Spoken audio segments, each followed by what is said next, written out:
Hello, hello. Now, I don't really know what it is, but I'm feeling a sudden need for Needleman. You know, as you do. Welcome back to Mega Man 3. Now, I called these enemies porcupines earlier, but on second thought, they might be hedgehogs? Mind you, I have no reason to go back on that. It's just that Sonic the Hedgehog rolls into a ball to attack, and so do these things. They turn into peppermints and become really, really hard to deal with. Now, it's nice that we get to revisit these stages, see what they've been up to while we were gone, but this is the only one that's really meaningfully changed all that much, and even then it's just nighttime now and a whole lot more open. Got my eye on you, Shadow Blade.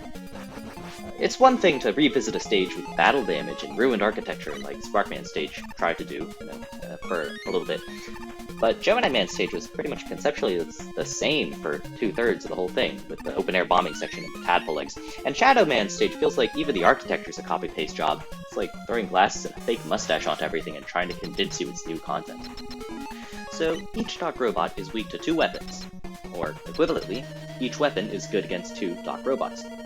And since the weapons and even the boss concepts are pretty strikingly different between this game and the last one, distributing them evenly like this really forces you to twist your logic into weird shapes to justify some of the choices. Like, Airman here is weak to Spark Shock, which, if we go by Pokemon logic, makes sense. Electric is good against flying, but he's also weak to Magnet Missile, which is weird. This upcoming section is my least favorite part of the whole game. You go through it the same way every time. You're forced into using Rush Jet and just holding right. Boring. It's not even a real challenge, since Rush can take you anywhere you please. In future games, Rush plows forward and you can only move up and down. But right now, we're stuck waiting for the enemies to finish taking their sweet time to cross our airspace, and their sheer numbers here just slow the game down even more. I'm jumping constantly like I down 5 cups of coffee to keep myself awake. Ordinarily, this is a poorly designed exercise in resource management, since if you die here, you'd better hope you'd left yourself a few of these weapon capsules untouched. But you can bypass all that, because Rush consumes no weapon energy when Mega Man's in the air. This is the only remotely impressive thing I could figure out to do here, threading Rush through these platforms first try. It's surprisingly tricky. If you don't think that's anything special, I challenge you to do it yourself. The only thing I'll say in praise of this section is how much it sets itself apart from the first pass of this stage. The developers were able to do that because they're certain to have collected all the Rush Intelligence by this point. If you're quick and you don't panic, you can actually slide right at these pole vaulters, and both they and their poles will spring harmlessly above you. It's an easy way to get past them without flexing around the weapons. Now for our 4th and final mini-boss across these 12 stages. We saw these guys' helmets earlier as part of the decor. Apparently they're nocturnal, because now they've woken up to defend this place from intruders. This guy was being uncooperative and made me wait forever to be able to show off both of his attacks, but hey, 1-up. That makes it all worth it. And now we do see some trips and cracks in the ground here, so at least we are keeping some sort of theme with the damage stage idea. Mini-bosses often come in pairs. This one I tried beating with Needle Cannon before it could start being a problem, but I was off my game and I needed help from my mortal enemy, Shadow Blade. Doc Robot Crashman Edition is coming up. His weaknesses are Hard Knuckle and Top Spin. Neither is advisable. Just use the Mega Buster, he takes extra damage from it. Fun fact, he's the only boss in the game to have 4 units of health shaved off per hit of Top Spin. Mind you, that's 2 Buster Shots worth of damage, which only makes Top Spin even less attractive than usual. And that means that out of all the bosses Top Spin is supposedly good against, he's the most resistant to it. You can dance around with him as he restlessly paces the room, just like the original Crashman. He won't attack like you, until you do. The issue with Hard Knuckle is that it freezes you in place when you use it, which sets you up perfectly to become unwilling target practice for his Crash Bomber.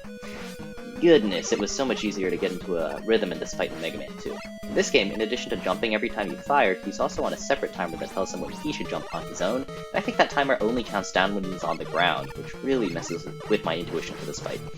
Usually this means he jumps when I least expect it. Not the most elegant, but it works. And with that, we have defeated all of the Doc Robots and saved the world. Breakman.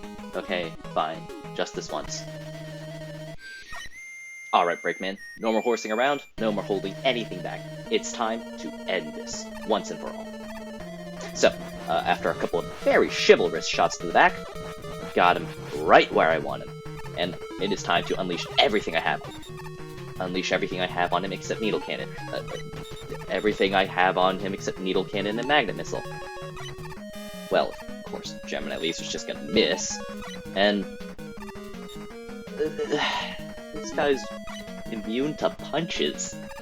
I wish I was made of the same stuff as Breakman. Just have somebody punch me and I'm no worse for wear, and the guy attacking me loses his arm. Of course, Spark Shock was never gonna work, and Shadow Blade, please, Shadow Blade, just hit him! Prove my point for me! So since we've last seen him, Breakman has suddenly magically become invulnerable to all weapons, except the Mega Buster, which I guess we'll just have to finish him off with. And there was Topspin, by the way, hitting something that's immune to it. Oh no! Right after we received the last element, ... So, you know I was talking about Waluigi and upside down L's being Greek letter gammas? Well, Wily has run off with Greek letter gamma. If he wanted to do that, have an easier time with it, he could have just taken the L from his own name and flipped that one upside down. Or even better, he could just take all the L's he's racked up throughout the series and flip those upside down. And don't think I didn't see you there, Wily, wiggling your eyebrows at me.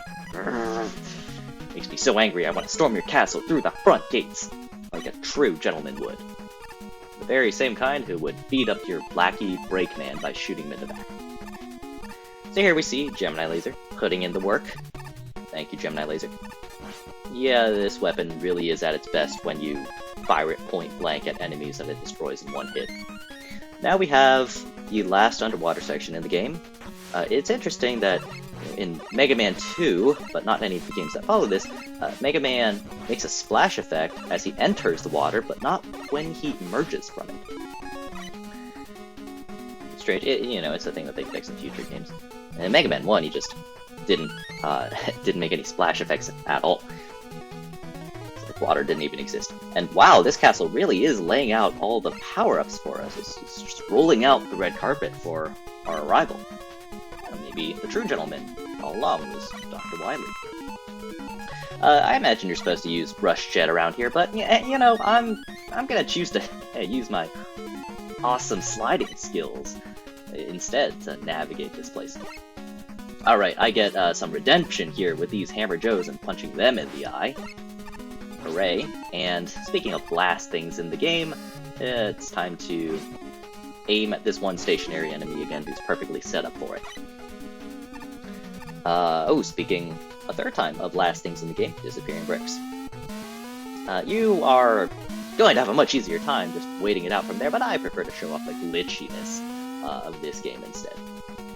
Ooh, alright, it's time to fill up Rush Coil again. Been having a little too much fun with it. And in this game it uses 3 units of weapon energy. Later games they toned it down to 2 to be a little more fair. And that was interesting here. Mega Man didn't make a splash effect as he entered this room, so it was belated as the fight starts. Here's another example of unstandardized weapon energy practices. Gemini Laser and Magna Missile are usually, they take about twice as many hits to take things down that Hard Knuckle can take down in one. Yeah, it was 3 times as many for some reason. Topspin winds up being the easiest weapon to beat these turtles with, because you just ram yourself at them, but Shadow Blade, please just work, do your job, Shadow Blade! We'll see you next time.